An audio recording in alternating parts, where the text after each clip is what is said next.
Hello everyone, it's me again, Burntam, JW TV, panibagong araw, panibagong vlog ulit tayo mga ka-DIY. Sa araw na to, meron ulit tayong gagawin dito kay Black Mamba natin, syempre sa Griffin 180 natin. Pero bago natin tuloy ang video, syempre shoutout muna natin, Angelos Vlog, paki-subscribe sa YouTube channel at paki-follow yung Facebook page niya.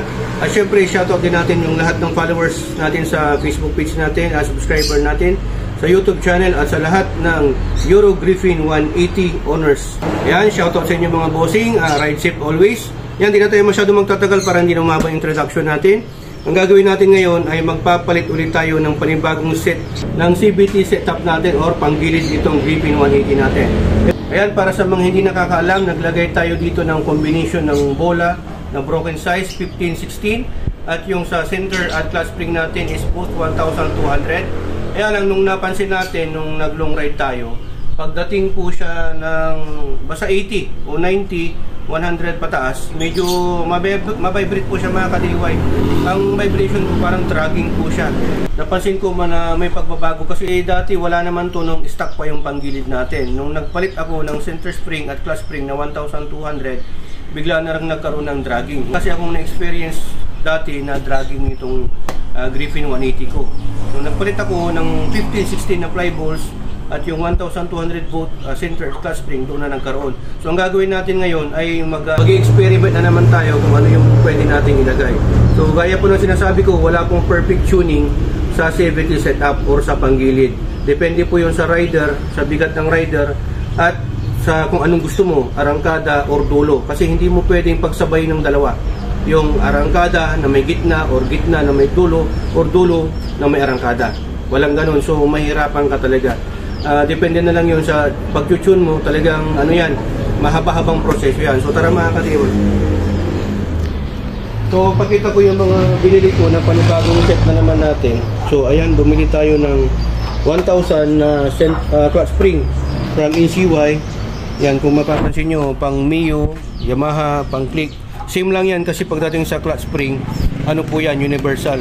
So meron din tayong ano dito, 17G, tapos 19G. So ang stock po na fly ball ng ano is 18G. So ayan, may mga combination tayo dito. Ayan, 15, mga ganun. So ito yung stock ng ano Griffin 180. So bumili rin tayo ng ano magic washer o tuning washer na tinatawag nila. So yan, from Taiwan yan, NSL. O, diba? Tapos meron din tayong torque accelerator, MTRT. Pang PCX po yung gamit natin. Okay? So, torque accelerator, pwede kahit na stock. Ayan. Lagay mo dito para mas tumaas yung pangpataas ng RPM to mga ka-DIY. Okay? Tapos, ayan, meron din tayong sun na clutch spring. Mapapansin yung mga fly balls natin mga ka-DIY ay ano po siya, budget friendly. Pero, ayan, nakikita nyo naman, Empower po yan, Taiwan. Okay? Saka na lang, ang plano ko kasi, siyempre experimental period pa tayo.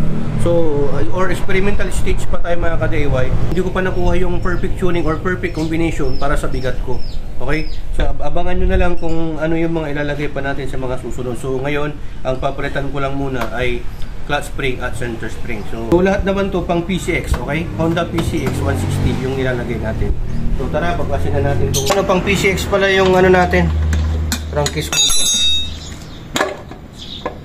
Ayan. Yun. Ayos.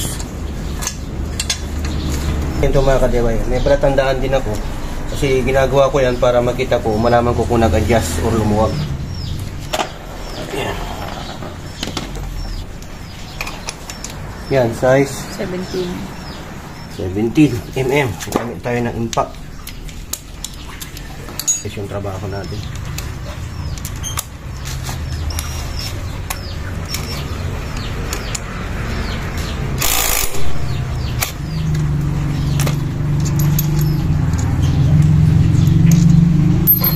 Yan. So, mapalitan natin yung center at yung clutch spring.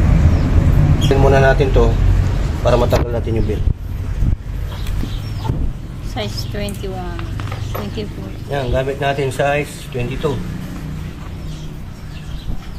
May palatandaan din tayo so hindi rin gumalaw. Kailangan yan eh.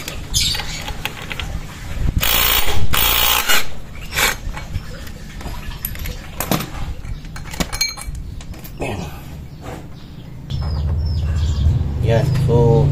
Inandaan ko rin to ng ano natin, ng pentel pen para makita ko kung sumasampa hanggang dito sa taas. So nabura naman yung mga pentel pen dito, yung tanda. Ibig sabihin sumasampa yan, dumudulo. Yan. Okay. Check natin yung bell. Okay. So ayun, tayong tutorial kung paano maglinis ng CVT dito. Tingnan nyo na lang doon sa ano natin, ibang video natin. Hindi ko na ipapaliwanag kasi meron na tayong gano'n. So tanggalin muna natin to para mabaklas na natin. Yan, ito ang gamit natin, size 39. Ano rin mga ka-DIY, meron din tayong palatandaan. Ito yung tamang higpit niya or para makita natin kung nag-a-adjust.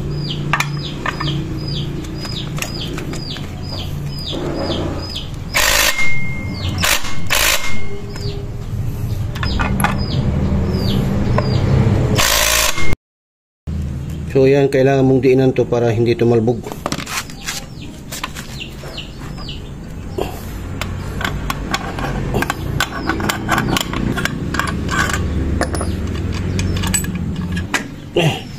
So yan mga ka-DIY, kailangan mo talagang diinan para hindi siya tumalbog sa mukha mo. Okay? So ayan, 1,200 RPM by Motaro. So mga budget meal lang muna yung nilalagay natin ngayon kasi siyempre hindi pa naman fix ito. Pinag-aaralan ko pa kung ano yung tamang tuning para sa bigat ko. Okay? Kasi ito, dito sa 1,200 na to, center at clutch spring, masyado siyang marangkada talaga mga ka-DIY. Malakas po yung torque niya. Pero napansin ko parang mahina siya sa dulo. Okay? Tapos may dragging siya. Ang problema, may dragging. Yun ang problema natin. Kasi yung ano niya, malakas sa arangkada. Very good yun. All good yun. Kailangan talaga natin yun. Lalo na pag madalas kang may backride or mabigat ka at mabigat din yung backride mo. Kaya lang, hinahanap ko yung dulo. Kasi ito, 4 valve na to, malakas na talaga sa arangkada to. Yung may dulo yung gusto ko. So, kaya tayo magpapalit. Sa pangdahilan na magpapalit tayo kasi napansin ko, malakas yung dragging niya sa 1,200. So, ang ipapalit natin mga ka-DIY, ito. 1,000 RPM. Yan o. Lumaki. Ayun. 1,000 RPM. Motaro din po yan. So, kung mapapansin nyo, yung 1,000 RPM, saka yung 1,2, mataas tong 1,2. Okay? Kunin mo yung stock. Yan, ito naman yung stock, 800 RPM.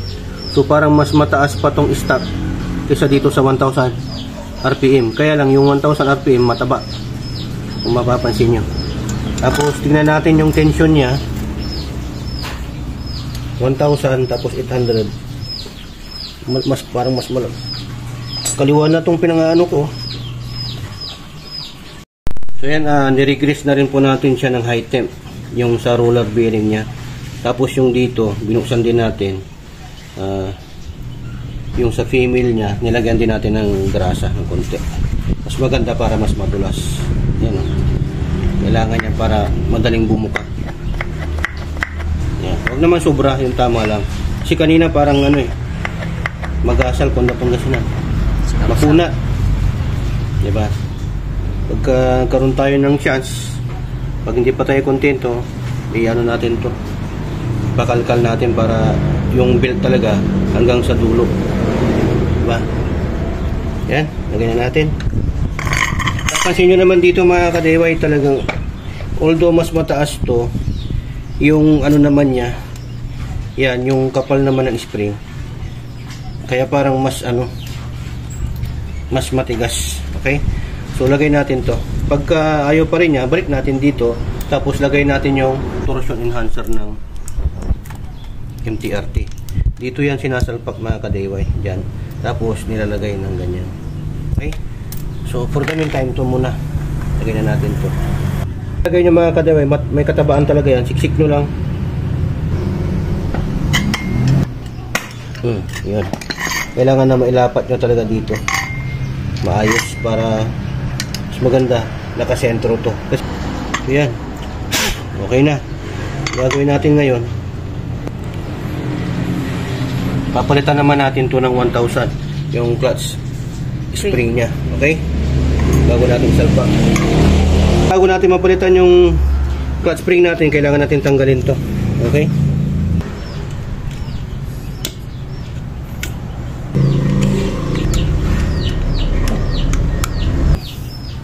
Kaya mga kadiway, tanggalin na natin. Last 1,200 RPM. Last na. Oh, last na. 1,000. Masyadong madragging. Tigas talaga eh. So yan, lagay natin yung bago na 1,000 by CY. Try natin dito kung mawala yung dragging nya. Kura. Ito, Taiwan din to eh. Ganda. Kaya nito mga kadiway, itong medyo mahaba dito yung lagayan at mahaba din to dito yan. Okay? Ito, pasensya na kayo sa tsinelas saka sa kuko. Mekaniko. Yan. Ganyan yung style nito. Yan. O, ganyan lang siya mga kadiway. Same process na. Oo, same process lang yan. Yan. Yan, last but not the least. Kailangan na medyo malakas to kasi yan yung magbabaon. DDN niya. So, punasan. Yan o. Ang tibay ng clutch lining natin. Kapal pa. Lagi nyong pupunasan to para matanggal yung mga dumi. Mas maganda kung may liha kayo, lihain nyo. Nyo lagi kung nakabaon na. Nakalapat na. Nakamabaklas. Isura mo. So yan, tara, kapit na natin yung mga pinagtanggalan pa natin. Lagay muna natin itong takip. Yan, kahit magbaliktaran naman ang problema. Akasya to. Pag tumunog, okay na yun.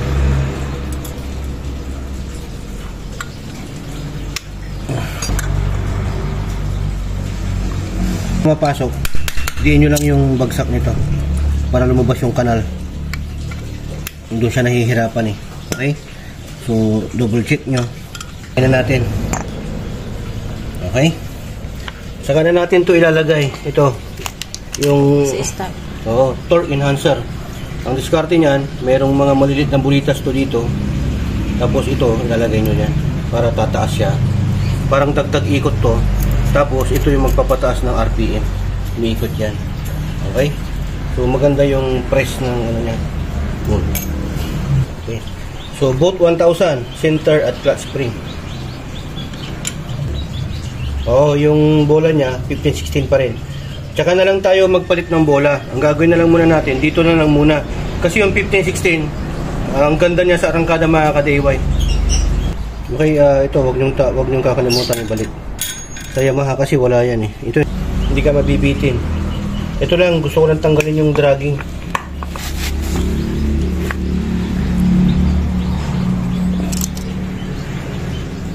So, kabit na natin to. Medyo kailangan. Yan.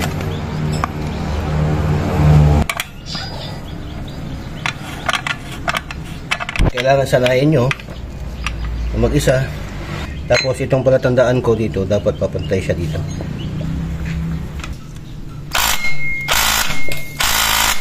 Pag tumapat na yan, dyan sa guhit, okay na yan. Isang bagsak na lang. Ayun. Balik na natin. So, sa pagbabalik, dapat yung belt, ganyan yung harap. Okay. Mas kunting ano natin to mga ka-DIY para bumaon.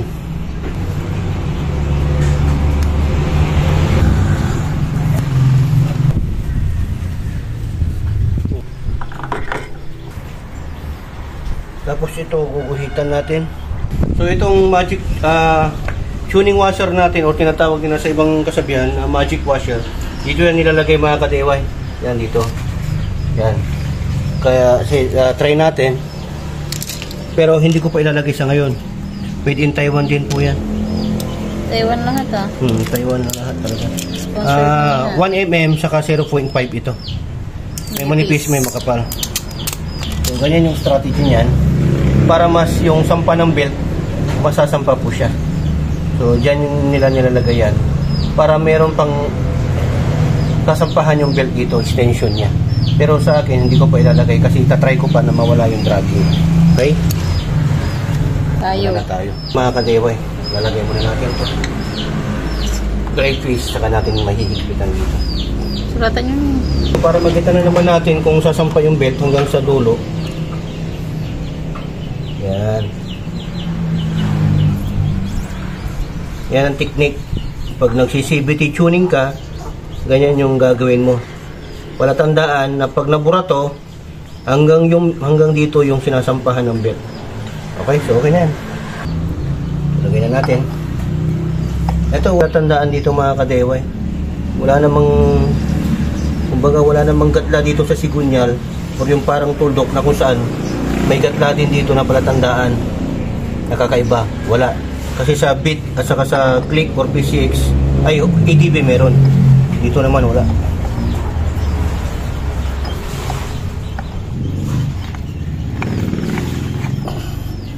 Yan. So itapat muna natin. Labasin natin yung spline.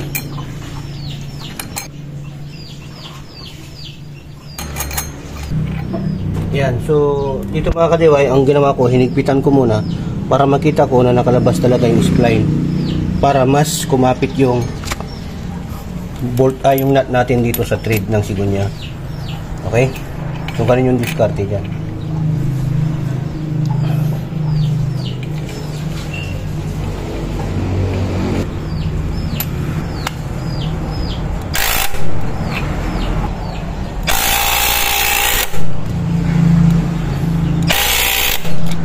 Kailangan hit na to, mapatapat natin dyan. Hindi pa. Yun. So, okay na yun mga kalot tayo. Itong bill natin, stock pa rin. Tibay. Yung iba nagpapalit ng racing clutch bill. Tayo, pwede na natin itong ipakalkal din. Linear. Pag-grooving na tinatawag. Para hindi siya, magkakaroon ng dragging. Madali niyang ubusin yung clutch lining. So, okay naman na. Tapat na rin. Tapat na. Balik na natin para matesting na natin.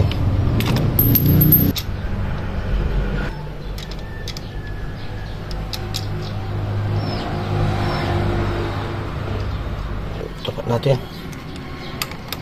Shit.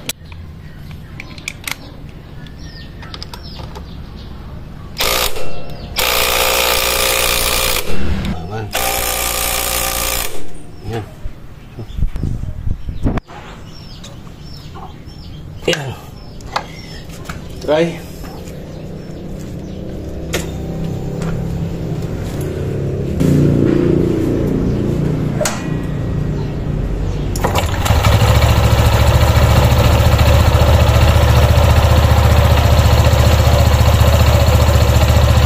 Commercial break muna tayo. Ice coffee. Then para ma-check natin kung mga tumbil kung magkaroon ng pagpag. Yung mga ikot ng artig yung center spring nyo.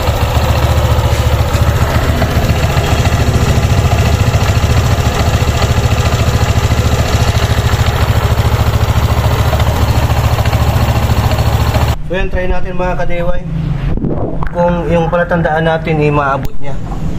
Okay, pero baka hindi niya maabot kasi dito lang naman tayo naka center stand. Dapat talaga yan i-roll. So yan, yan natin yung belt. Okay. Paluwag. Paano natin?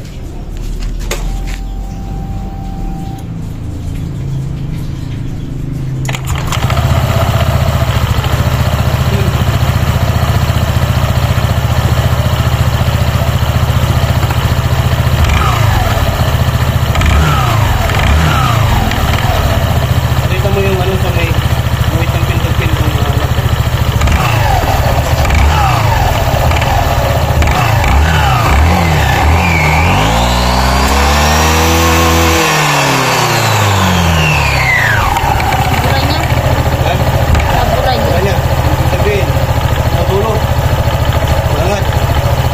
Natin. Ayun mga kadeway, kita nyo nabura niya, ibig sabihin sumasampa yung belt sa taas hanggang taas yung rampa niya dito. Tingnan mo nga kung nabura din sa gilid dito. Hindi makita sir yan. Hindi makita, at least doon nakita natin, diba? So, okay siya. Tumas ba ito? Umangat hanggang dito sa taas? Ha? Hanggang dito? Taas? So, okay yung ano natin. Try natin sa labas. So, tara. So, ayan o. Diba? Try natin ulit.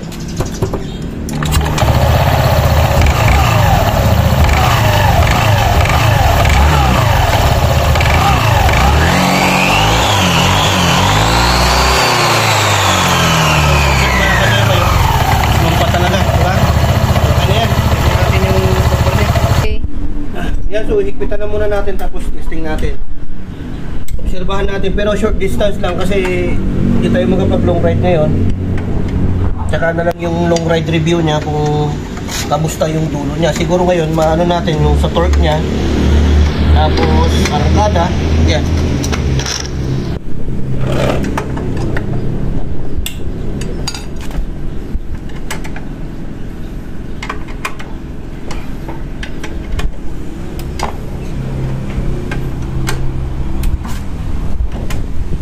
So, tara. Siyempre, mag-i-helmet tayo. Jelly helmet. Jelly helmet, baka naman. Tagal na yan. Kaya na palitan, kulay black. Carbon. Worth 12,000. Yan.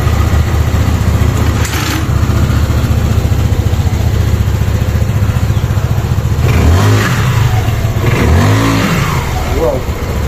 Bakit to? Buksan ko yung gate.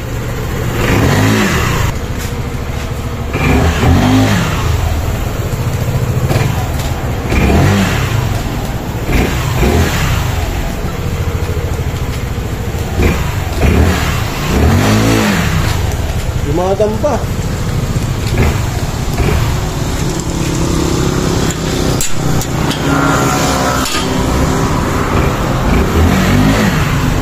Ayan natin. Ano ka malam mo yung battery? Testing natin. Pumunta na yan. Sige. Yan, testing natin yung take-off niya, yung arangkada niya, yung gitna.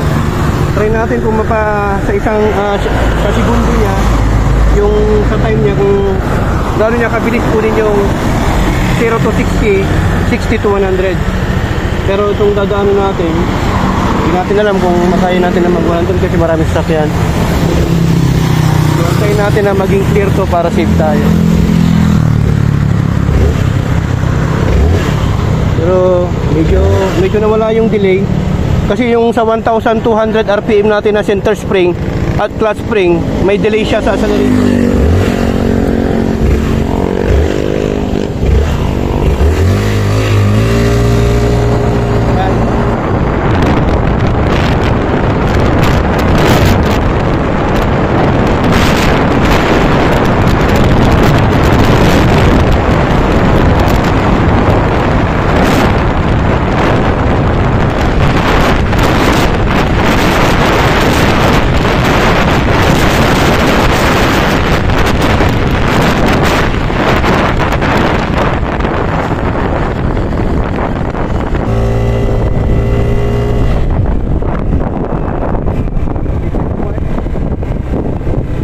Meron ihaw.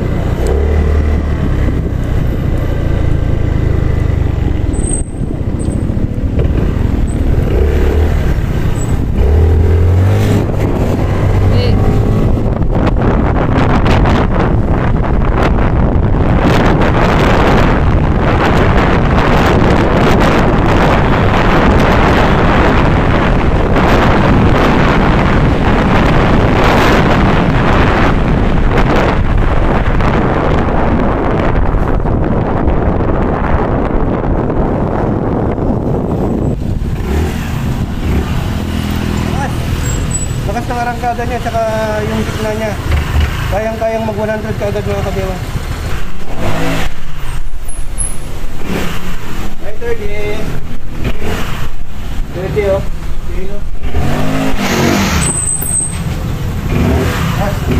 Tulo kayo talaga. So, ayun mga kadeway, overall ano natin. So ayun mga kadeway, observation natin for the meantime na hindi naman natin nagamit sa long ride. Hanggang ano lang naman tayo dito eh.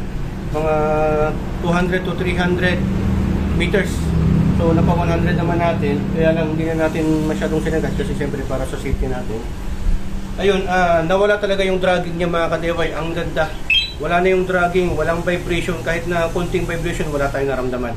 Okay, unlike doon sa 1,200 na RPM ng center spring at clutch spring, napakalakas ng vibration niya o yung dragging niya. So ngayon, okay siya, 15-16 yung broken size ng fly ball, yung bigat, tapos 1,000 RPM, clutch spring at center spring. Okay, hindi tayo naglagay ng torque enhancer at yung magic washer, wala pa tayong nilagay. Susunod siguro yun, stage 3 na yun, tignan natin ulit.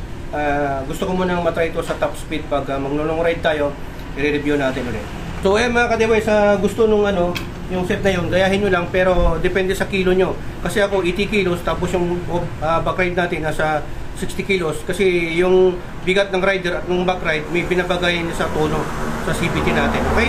So ayan, hoping na may natutunan naman po kayo sa vlog content natin sa ngayon, kung paano yung mga combination na pwede sa bigat ng rider at ng back rider.